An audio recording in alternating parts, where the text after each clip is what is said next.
Bismillahirrahmanirrahim. Assalamu alaikum students. Today in week 2 lecture 1 we are going to study clustered systems. So इससे पहले हमने parallel systems और distributed system को समझा है और अब हम उससे आगे जो एडवांसमेंट हुई है उन सिस्टम्स के बारे में हम पढ़ेंगे, ठीक है, और देखेंगे कि ऑपरेटिंग सिस्टम्स किस तरह से ग्रो कर रहे हैं और कैसे नई टेक्नोलॉजीज जो हैं आ रही हैं। ओके, सो स्टार्ट करते हैं क्लस्टर्ड सिस्टम्स को। क्लस्टर्ड सिस्टम्स, इनको थोड़ा सा यहाँ से मैं रीड आउट करता हूँ, फिर देन उसको आगे आपको समझा देता हूँ कि ये किस तरह के होते हैं। Clustered computers share storage and are closely linked via LAN networking. So clustered system ऐसे सिस्टम्स हैं जो नेटवर्क के ऊपर कनेक्टेड होते हैं। पहली बात, क्लस्टरिंग प्रोवाइड्स हाई रिलायबिलिटी। इसको देखते हैं कि क्या वो हाई रिलायबिलिटी होती क्या है। इन एन एसिमेट्रिक क्लस्टरिंग, सो ये एक सिमेट्रिक क्लस्टरिंग और एसिमेट्रिक, ये दो तरह की क्लस्टरिंग की टाइप्स होंगी। सो आगे चल के जब हम डिस्कस करेंगे तो हम देखेंगे कि एसिमेट्रिक क्लस्टरिंग किसको बोलेंगे और सिमेट्रिक किसको बोलेंगे, ठीक है। सो हम प्रैक्टिकली भी देखेंगे, यहाँ पे सिर्फ उसको डिफाइन कर रहे हैं। ओके, सिमेट्रिक किसको बोलेंगे? One machine is a hot stand by mode, इसको मैं एक्सप्लेन करता हूँ डायग्राम के जरिए। while the other is running the application, the active server. it takes over when the active server machine fails, ठीक है। इसका मीनिंग क्या है? इसका मीनिंग बता देता हूं। इसका मीनिंग ये है स्टूडेंट्स कि एक से ज्यादा दो मशीन्स हैं, दो। अच्छा याद रखिएगा, ये सर्वर मशीन्स की बात हो रही है, सादा कंप्यूटर्स की बात नहीं हो रही। नॉर्मली हम लोग जब बात करते हैं तो हम ये ऑपरेटिंग सिस्टम के हवाले से हम सर्वर्स की बात करते हैं, हम आम सादा कंप्यूटर्स की बात नहीं करते। ओके, टू सर्वर मशीन्स आपस में कनेक्टेड हैं। एक सर्वर मशीन अगर फेल हो जाए, ठीक है, तो दूसरी जो है उसकी जगह एग्जैक्टली उसी तरह काम शुरू कर देगी विदाउट इसके कि किसी को पता चले कि सिस्टम आपका फेल हो गया, ठीक है। ऑब्वियसली आपकी एक मशीन फेल हो गया लेकिन सिस्टम डाउन नहीं होगा, सिस्टम आपका चलता रहेगा। इस तरह की चीज को, ये एसिमेट्रिक क्लस्टरिंग को हम फेल ओवर भी बोलते हैं, ठीक है। आगे चल के हम इसको फेल ओवर के तौर पर देखेंगे। ओके, नेक्स्ट चीज है एसिमेट्रिक क्लस्टरिंग, आपके समझ में आ गई, ठीक है। अब बात करते हैं सिमेट्रिक क्लस्टरिंग की। सिमेट्रिक क्लस्टरिंग क्या कहती है?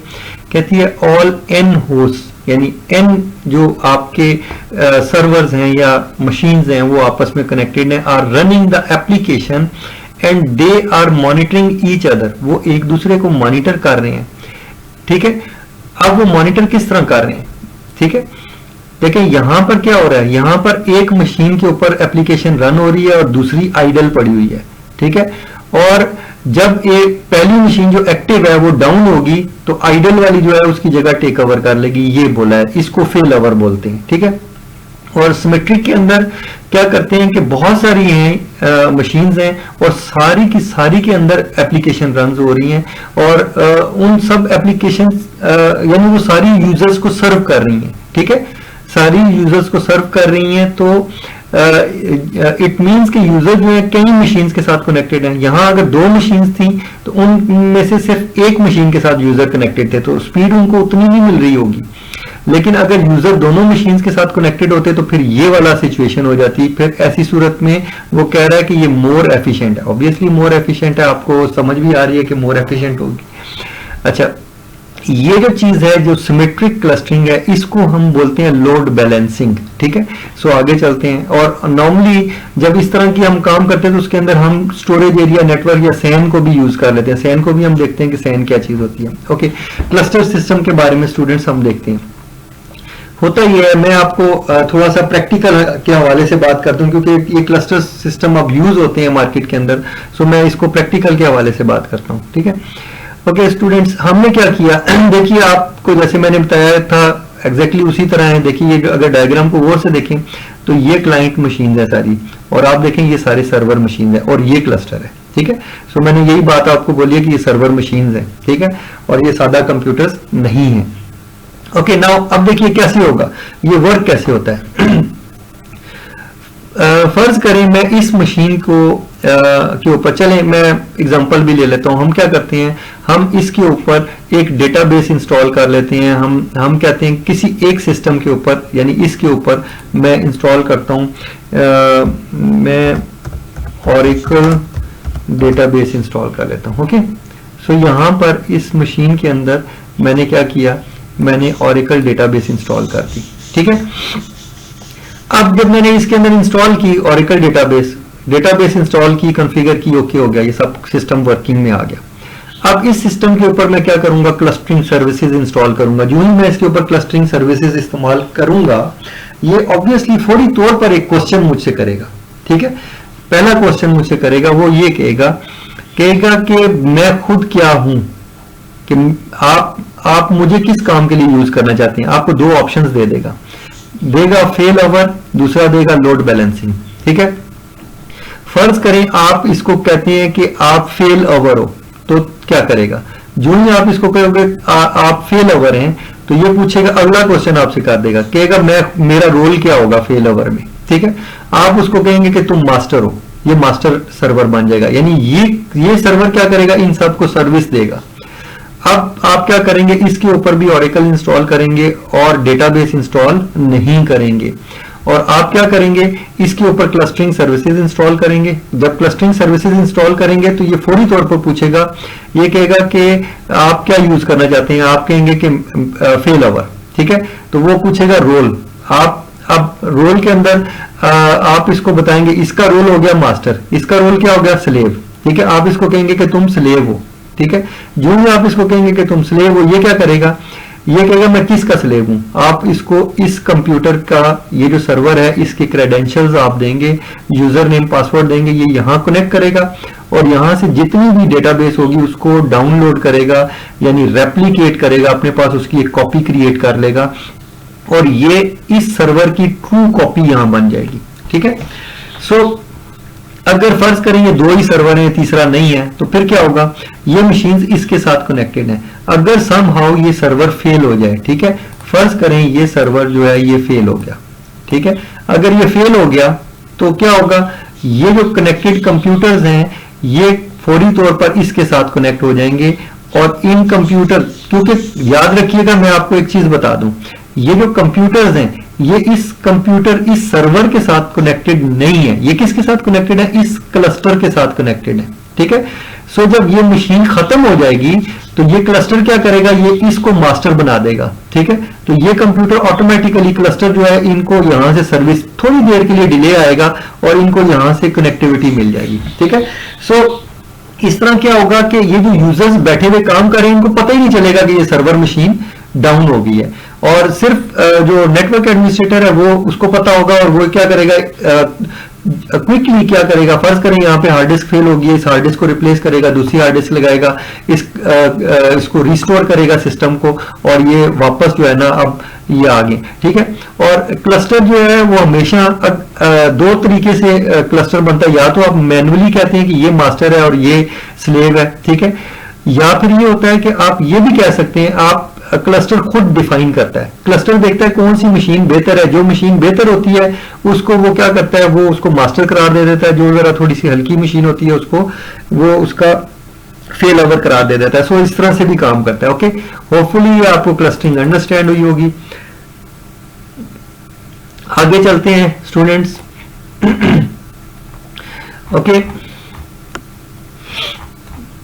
ओके, ये स्टूडेंट्स मैंने अभी आपको ये एग्जांपल आपको बताई फेल ओवर की। मैंने कहा कि अगर ये फेल हो जाता है सिस्टम, ये सिस्टम जो है इसको एक्सेस करें, अगर एक ही सर्वर होता, अगर मेल का एक ही सर्वर होता और ये कंप्यूटर इसको एक्सेस कर रहे होते, अगर ये डाउन होता तो क्या होता, ये सारे डिस्कनेक्ट हो जाते और इनकी मेल जो है डिस्ट्रॉय हो जाती, जाया हो जाता, जितना काम इन्होंने किया वो सब खत्म हो जाता। ओके, अब अगर क्लस्टर बना हुआ है, ये क्लस्टर है, ये सारे यूजर जो है इस क्लस्टर के साथ कनेक्टेड है, यहां पर देख रहे हैं आप। ठीक है, यहां पर जो है ये इस मशीन के साथ कनेक्टेड थे, लेकिन यहां पर ये इस आपका यहां पे आप देख रहे हैं कि ये इस क्लस्टर के साथ कनेक्टेड है। आप देखें इन मशीन के साथ डायरेक्टली कनेक्टेड नहीं है, ठीक है। ऑल्दो कि ये मशीन जो है इसी तरह जैसे ये कनेक्ट हुआ हुआ है यहाँ पर, ये इसी तरह कनेक्टेड है। ये मत सोचिएगा कि ये क्लस्टर कोई फिजिकल चीज है, ये फिजिकल नहीं है, लॉजिकल चीज है।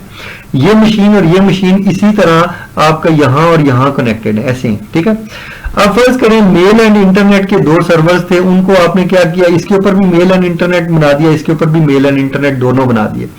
अब फर्ज करें ये वाला सर्वर जो है मेन मास्टर सर्वर था, अगर ये फेल हो गया तो ये इन यूजर को नहीं पता चलेगा, इनको ये वाला सर्वर जो है सर्विस प्रोवाइड करने लग पड़ेगा। सो अगर स्टूडेंट्स याद रखिएगा, नेटवर्किंग के ऊपर सबसे जो डेंजरस चीज होती है उसको डॉस बोलते हैं, डिनायल ऑफ सर्विस बोलते हैं। ये वो डॉस ऑपरेटिंग सिस्टम नहीं है, बल्कि डिनायल ऑफ सर्विस नेटवर्किंग के अंदर एक अटैक की किस्म है कि वो ये है कि अगर एक सर्वर जो है सर्विस प्रोवाइड करने से इनकार कर दे, डिनाई कर दे, अगर ये डिनायल ऑफ सर्विस हो जाए तो यूजर जो है ऐसे सिस्टम को यूज करना बंद कर देते हैं और कंपनी को लॉस हो जाता है, ठीक है। सो ये डिनायल ऑफ सर्विस जो होती है ये बहुत बड़ा चीज होती है। यहां पर क्या हुआ है, यहाँ डिनायल ऑफ सर्विस हो गई है, इन यूजर्स को सर्विस मिलने से इनकार हो गया है और इनका काम रुक गया है। ऐसी सूरत में ये यूजर क्या करेंगे, ये यहां से अपना अकाउंट खत्म करके कहीं और बना लेंगे, ठीक है। लेकिन यहाँ पे जब ऐसा सिस्टम होगा तो ये यूजर जो है कनेक्टेड रहेगा और यूजर का कोई प्रॉब्लम नहीं आएगी, यूजर को फैसिलिटी बनेगी, यूजर का डेटा लॉस नहीं होगा। ओके, नाउ नेक्स्ट पे हम चले जाते हैं स्टूडेंट्स। नेक्स्ट ये फेल ओवर की बात हमने की, आगे चले जाते हैं। इसका मतलब ये क्या प्रोवाइड कर रहा है। सो स्टूडेंट्स, जो सर्वर्स हैं वो हमेशा अवेलेबल रहेंगे, most of the time available रहेंगे। अगर डिस्कनेक्टिविटी होगी ना, शायद थोड़ी देर के लिए डिस्कनेक्टिविटी हो, और नॉर्मली ये भी नहीं होगी, ठीक है। अगर ये क्लस्टरिंग अच्छी हुई हुई है तो बिल्कुल भी डिस्कनेक्ट नहीं होंगे यूजर्स, ठीक है। सो ये क्या कर रहा है, ये अवेलेबिलिटी प्रोवाइड कर रहा है, ठीक है। एक सर्विस, एक फंक्शनैलिटी है जिसे आप कह रहे हैं कि सर्वर जो सर्विस दे रहा है, that service will always be available, ठीक है। तो इसको बोलते हैं अवेलेबिलिटी। ओके स्टूडेंट्स, आगे चलते हैं। नेक्स्ट चीज की हम बात करते हैं। नेक्स्ट स्टूडेंट, मैंने आपको ये कहा कि लोड बैलेंसिंग की मैंने बात की थी। अब लोड बैलेंसिंग के हवाले से मैं आपको बात करता हूं कि लोड बैलेंसिंग क्या चीज होती है। ओके स्टूडेंट्स, ये अगेन दूसरा मेरे पास डायग्राम है। अब क्या हुआ है, अब सिनेरियो डिफरेंट है। अब देखें, मेरे पास 3 सर्वर थे, ठीक है। ईमेल था, वॉइस मेल था और ओरेकल डेटाबेस था। हमने क्या किया, हमने इन 3 सर्वर्स के हमने कहा कि बजाय इसके कि इसके ऊपर सर्वर एक हो, इस पे दूसरा हो, इस पे तीसरा हो, ये ऐसे एक क्लस्टर एक बनाया हुआ है, ठीक है। अब क्लस्टर्स के अंदर जो हमारे सर्वर्स हैं उनको हम डुप्लीकेट भी कर सकते हैं, ठीक है। देखें, हमने क्या किया, हमने डिफरेंट मशीन्स ले ली। अब हमने क्या किया, यहां पे देखें, यहां पर हमने ये काम किया था। अब यहां पे हमने क्या किया, हमने यहां पे ये किया कि हर सर्वर मशीन का एक डुप्लीकेट क्रिएट कर दिया, ठीक है। हर सर्वर मशीन का एक डुप्लीकेट क्रिएट कर दिया। ऑब्वियसली हमारे पास हार्डवेयर के ऊपर हम डेफिनेटली इन्वेस्ट कर रहे हैं, बट स्टूडेंट्स ये याद रखिएगा, हमारी कंपनी की सर्विस डाउन नहीं हो रही। ऑब्वियसली हमें कुछ ना कुछ ट्रेड ऑफ करना पड़ेगा, या तो हमें ये कि हमारी सर्विस डाउन हो जाए, ये कर लें, या थोड़े से पैसे खर्च करके एक अच्छी सर्विस प्रोवाइड कर देंगे। अगर आप अच्छी सर्विस प्रोवाइड करेंगे तो यूजर्स जो हैं आपकी सर्विसेज परचेज करेंगे। सो ये बिजनेस के अंदर ये बड़ी इंपॉर्टेंट चीज होती है कि कि आपका सिस्टम जो है वो अवेलेबल रहे, ठीक है। सो आप देखते हैं कि मार्केट के अंदर कई सिस्टम्स हैं जो कि आपके ऑनलाइन चल रहे होते हैं, तो अगर वो अवेलेबल रहेंगे तो वो सक्सेसफुल रहेंगे, और अगर उनकी अवेलेबिलिटी बार बार वो अनअवेलेबल होंगे तो यूजर्स जो है वहां से अपने अकाउंट शिफ्ट करके किसी और जगह पे परचेज कर लेंगे या जो भी, तो सिस्टम का लॉस होगा, ठीक है, बिजनेस का लॉस होगा। ओके, यहां पर क्या हो रहा है, यहां पर ये इस तरह से काम कर रहे हैं कि फर्ज करें अगर ये हम एक ही ये यहाँ पर डिफरेंट सर्वर्स लेके थोड़ा सा कॉम्प्लिकेट कर दिया गया है, तो चलो मैं इसको आसान कर लेता हूं। मैं कहता हूं कि मेरे पास वही वाली एग्जांपल है, यही वाली एग्जांपल ले लेता हूं। मैं कहता हूं ये दोनों मेल एंड इंटरनेट सर्वर हैं, ठीक है। तो हमने कहा कि यहाँ पे जब हमने बात की तो हमने यही बात की, हमने कहा कि हर सर्वर जो है वॉइस, ऑरेकल और ईमेल ये भी कर रहा है, ये भी कर रहा है, ये भी कर रहा है, ये भी कर रहा है, ठीक है। अब फायदा क्या होगा, और देखें इस पे भी हमने इंस्टॉल कर ली, इस पे भी इंस्टॉल कर ली, इस पे भी इंस्टॉल कर ली और इस पे भी इंस्टॉल कर ली, और ये क्लस्टर बना दिया इनका, ठीक है। अब फायदा क्या है, अब यूजर्स कुछ इनमें से कुछ यूजर्स क्या करेंगे, वो इस सर्वर के साथ कनेक्ट हो जाएंगे, कुछ यूजर इस सर्वर के साथ कनेक्ट हो जाएंगे, कुछ यूजर इस सर्वर के साथ, सो ये इस तरह से होंगे। अब याद रखिएगा, अब अगर अब देखिए ये जो यूजर्स हैं ये क्या है, ये लोड है, ठीक है। अब ये जो लोड है, कुछ लोड जो है एक सर्वर के साथ कनेक्टेड है, कुछ दूसरे के साथ, कुछ तीसरे के साथ, कुछ चौथे के साथ। पहले जो एग्जांपल मैंने यहां दी थी, यहां पे ये सारा जो लोड था ये सिर्फ एक सर्वर के साथ कनेक्टेड था, जब ये डिस्कनेक्ट हुआ तो फिर इधर शिफ्ट हुआ, ठीक है। लेकिन यहां पर ऐसा नहीं है, यहां पे यूजर्स क्या करेंगे, ये क्लस्टर क्या करेगा, जो यूजर आएगा ये क्लस्टर एक सर्वर के साथ कनेक्टिविटी देगा, कुछ यूजर्स को, कुछ को दूसरे के साथ, कुछ सो ये इसके लिए कोई ना कोई इसको स्ट्रैटेजी डिफाइन करनी पड़ेगी। मसलन फर्ज करें, पहली स्ट्रैटेजी मैं बता देता हूं, एक दो स्ट्रैटेजीज बताता हूं ताकि आपको अंडरस्टैंडिंग हो जाए। पहली स्ट्रैटेजी ये कर देते हैं कि एक पहला यूजर आया वो इस सर्वर के साथ कनेक्ट हो गया, ठीक है। दूसरा यूजर आया वो इस सिस्टम के साथ कनेक्ट हो गया, तीसरा यूजर आया वो यहां पे कनेक्ट हो गया, चौथा यूजर आया वो यहां पे कनेक्ट हो गया। एक एक यूजर जू और फिर जब पांचवा यूजर आया फिर यहां कनेक्ट हो गया, छठा फिर यहां पर एंड सो ऑन, ठीक है। इसको कनेक्ट कराते गए। और एक और सिस्टम ये हो सकता है कि पहले 10 यूजर जो है वो इस सर्वर के साथ कनेक्ट करवा दिए, फिर अगले 10 जो है दूसरे। So there can be several strategies, ठीक है। सो ये आपका इस तरह से होगा। अब देखिए यहां पर क्या काम हो रहा है, यहां पे फेल ओवर नहीं हो रहा, यहां हो ये रहा है कि लोड जो है वो बैलेंस हो रहा है, आप क्लस्टर को यूज कर रहे हो लोड को बैलेंस करने के लिए। और ये सारे सर्वर, और इवन इफ के अगर एक सर्वर डाउन हो जाएगा तो कोई फर्क नहीं पड़ेगा, यानी यहां पे देखिए 4 सर्वर्स हैं, ठीक है। एक सर्वर डाउन हो जाएगा तो 3 सर्वर्स स्टिल अवेलेबल होंगे, सो सफिशिएंट है। अब देखिए वहां पर क्या था, यहां पे अंडर यूटिलाइजेशन थी, यहां पे मशीन की अंडर यूटिलाइजेशन थी। इसको बेहतर बनाने के लिए उन्होंने क्या किया, उन्होंने इसको लोड बैलेंसिंग का नया प्रपोजल दे दिया।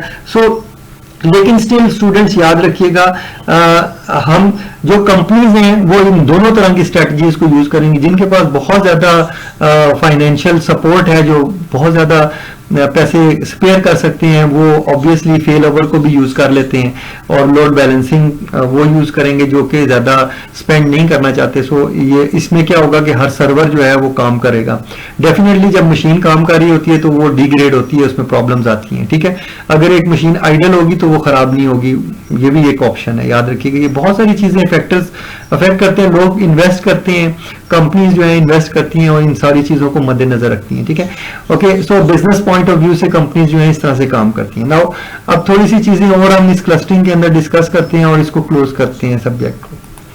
ओके स्टूडेंट्स, नेक्स्ट हम बात करते हैं। अब होपफुली आपको दोनों तरह की क्लस्टरिंग समझ आ गई है, सिमेट्रिक भी, नॉन सिमेट्रिक भी, सिमेट्रिक और एसिमेट्रिक भी, और इनको हम लोग फेल ओवर और लोड बैलेंसिंग भी बोलते हैं। प्रैक्टिकली जो है इनको फेल ओवर लोड बैलेंसिंग बोलते हैं, और थ्योरेटिकली हम सिमेट्रिक और एसिमेट्रिक क्लस्टरिंग बोल देते हैं। ओके, आगे हम बात करते हैं क्लस्टरिंग से हमें फायदा क्या हो रहा है। नाउ स्टूडेंट्स, अगर मेरे पास यहाँ पे 3 सर्वर्स हों तो मुझे 3 सर्वर्स को मैनेज करने के लिए मैन पावर भी चाहिए, और ये 3 डिफरेंट सर्वर्स को मैनेज करना पड़ेगा। लेकिन जब क्लस्टर हम बना देंगे तो हम क्या करेंगे, हम सिर्फ इस क्लस्टर को मैनेज करेंगे और इन सब के लिए वो ऑप्शंस सेम हो जाएंगी। सो मैनेजमेंट की 3 सर्वर्स की 1 सिंगल मैनेजमेंट हो जाएगी। सो एडमिनिस्ट्रेशन जो है सर्वर्स की या सिस्टम की एडमिनिस्ट्रेशन आसान हो जाएगी। सो ये एक इजी मेरे लिए सिस्टम हो जाएगा, ठीक है, और बेहतर हो जाएगा। नाउ उसके बाद स्टूडेंट्स, विंडोज एनटी या माइक्रोसॉफ्ट विंडोज जो सर्वर्स हैं वो भी क्लस्टरिंग यूज करते हैं। यहाँ पर इसका थोड़ा सा आपको इंट्रोडक्शन दिया गया, उसको मैं मूव ऑन करता हूँ। इसका थोड़ा सा आपको इंट्रोडक्शन, इसको आप रीड आउट करेंगे, मैं इसके बारे में नहीं बताऊंगा, आप इसको पढ़ेंगे ताकि आपको ये एग्जांपल समझ आए, ठीक है। और ये किस तरह यूज करते हैं, ये इन्हीं में से कौन सा मेथड यूज करें, सो आप देखिए कैसे करते हैं, ठीक है।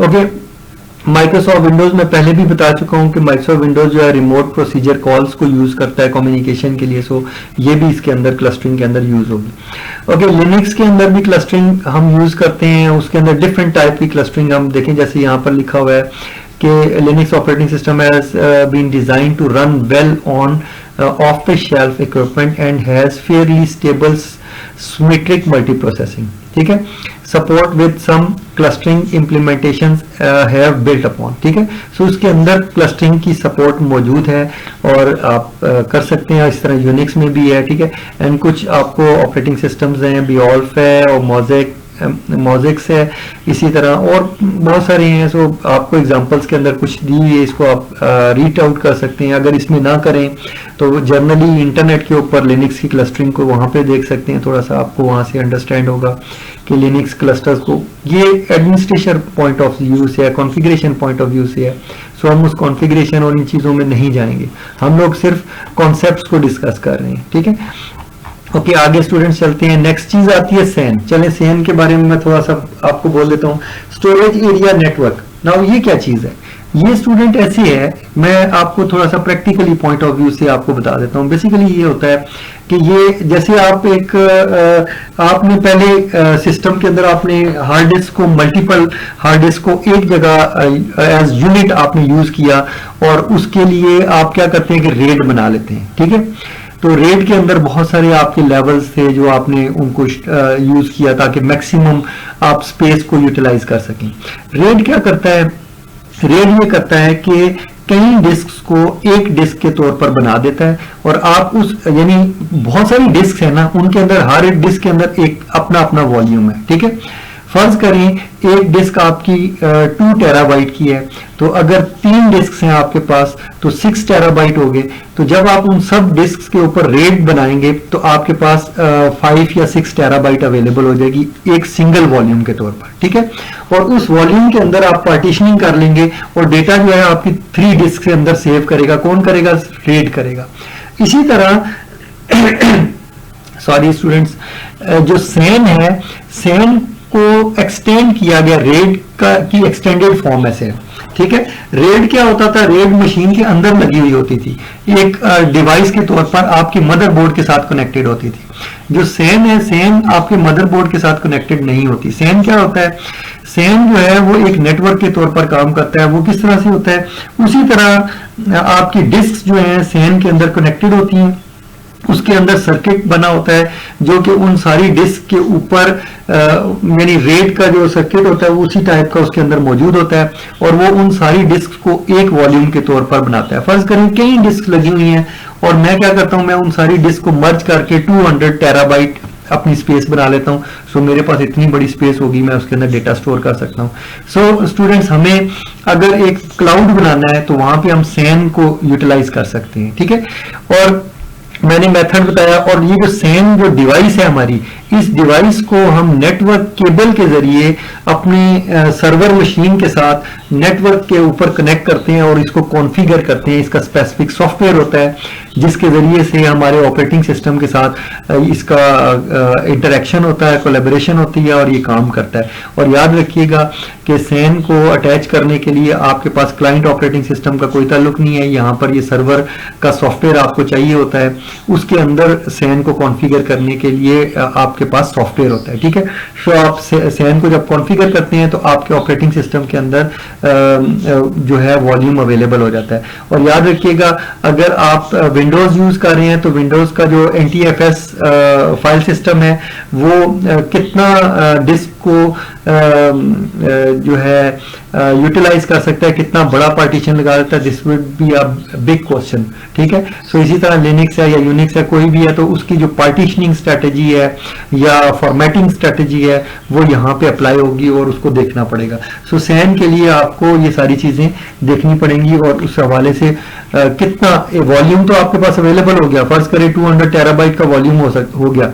अगर एक ऑपरेटिंग सिस्टम 200 टेरा, फर्ज करिए आप उसमें 100 टेराबाइट का एक पार्टीशन लगाना चाहते हैं, अगर एक ऑपरेटिंग सिस्टम इसको सपोर्ट ही नहीं करता तो फिर आप क्या करेंगे? आपको वही ऑपरेटिंग सिस्टम चूज करना पड़ेगा जो इतना बड़ा वॉल्यूम जो है उसको लगा सके, उसको सपोर्ट कर सके। सो इस तरह से वर्किंग होती है। ओके, सो ये कहने का मतलब, सो होपफुली आपको सैन भी समझ आएगा आ गया होगा स्टूडेंट्स। ये जो सैन है ये आजकल रिसेंट क्लाउड के अंदर ये बहुत यूज होता है, और डिस्क याद रखिएगा, ये नहीं है कि वो कोई एक ही डिस्क लगी होती है, नहीं, उसमें सैकड़ों डिस्क लगी होती हैं। जब कोई डिस्क फेल हो जाती है तो उसके बॉक्स को खोला जाता है, उस डिस्क को निकाल के, उसी तरह हॉट प्लगेबल डिस्क होती हैं। हॉट प्लगेबल का मतलब ये है कि आप सैन को शट डाउन नहीं करते, बल्कि एक बटन वहां प्रेस करते हैं, वो डिस्क जो है डिस्कनेक्ट हो जाती है सैन से। आप वो डिस्क निकाल लेते हैं और दूसरी उसी साइज की डिस्क वहां पे लगा के बटन दबाते हैं, वो ऑन हो जाती है, या सॉफ्टवेयर के जरिए से उसको ऑन कर देते हैं। तो फिर रेड क्या करती है, रेड अपने वॉल्यूम को दोबारा से मैनेज कर लेती है, ठीक है। तो सैन जो है वो इस तरह से वर्क करती है, ठीक है। सो मतलब ये है कि मल्टीपल सैकड़ों डिस्क लगी होती हैं जिसके अंदर डेटा पड़ा हुआ है, ठीक है। और जितनी लार्ज डिस्क है, ऑब्वियसली अगर आपके पास 6 टेराबाइट से ऊपर की डिस्क मार्केट में अवेलेबल नहीं है, या 9 टेराबाइट से ऊपर की डिस्क अवेलेबल नहीं है, तो आप क्या करेंगे? आप फिर 200 टेराबाइट की डिस्क तो एक सिंगल तो नहीं आपको मिलेगी। अगर आपने बनानी है तो क्या करेंगे? 9 टेराबाइट्स की उतनी 9 मल्टीप्लाई बाय सम वैल्यू, उतनी डिस्क आप लगा देंगे सैन के अंदर, तो कि आपका 200 टेराबाइट या 400 टेराबाइट या जितना आपको रिक्वायर्ड है, या 1000 टेराबाइट, जितना आपको डेटा चाहिए, आप उतना बड़ा क्लाउड के लिए स्टोरेज बना सकते हैं सैन के जरिए से, ठीक है। So sign is a big helping device, ठीक है। सो क्लाउड के अंदर ये बड़ी इंपॉर्टेंट चीज आ जाती है, इसी वजह से क्लाउड आपको इतनी बड़ी स्टोरेज प्रोवाइड कर सकते हैं। ओके, नेक्स्ट स्टूडेंट्स आगे चलते हैं। आगे हमारा नेक्स्ट जो सिस्टम है that is called as real time system. Okay, अब हम देखते हैं कि रियल टाइम सिस्टम क्या चीज होती है। सो स्टूडेंट, इसको समझने के लिए आपको ऐसा करते हैं कि यहाँ पे इस वीडियो को स्टॉप करते हैं और नेक्स्ट वीडियो को इसी से आगे कंटिन्यू करते हैं। ओके, सो यहाँ स्टॉप करते हैं।